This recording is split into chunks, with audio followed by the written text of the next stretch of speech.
in today's tutorial, I'm going to show you guys how to resolve if your Ethernet is not working on your ASUS laptop, tablet, or desktop computer. So this should hopefully be a pretty straightforward process here, guys. And without further ado, let's go ahead and jump straight into it. So all you have to do is open up the search menu, and you want to type in troubleshoot. Best result should say troubleshoot settings. Go ahead and open that up. On the right side, select additional troubleshooters, and underneath get up and running, select where it says internet connections, and then run the troubleshooter. Please note that you also want to make sure your Ethernet cable is properly plugged into your computer. Make sure it isn't loose or hasn't fallen out. And then open up the search menu and type in CMD. Best result should say command prompt. Right click on it and then run as administrator.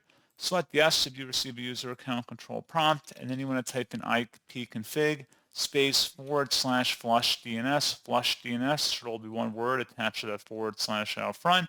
Hit enter. It should say Windows IP configuration successfully flushed the DNS resolver cache. Now you want to type in netsh space winsock, WINSOCK, space reset. Hit enter. Now it should say successfully reset the winsock catalog. You must restart the computer in order to complete the reset. Close out of here and then restart your computer at this time.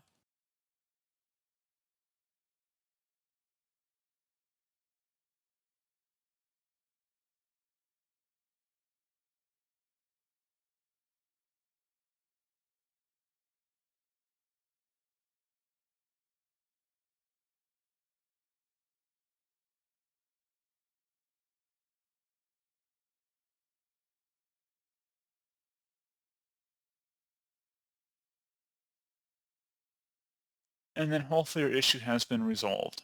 So as always, thank you guys for watching this brief tutorial. I do hope that was able to help you out, and I do look forward to catching you all in the next tutorial. Goodbye.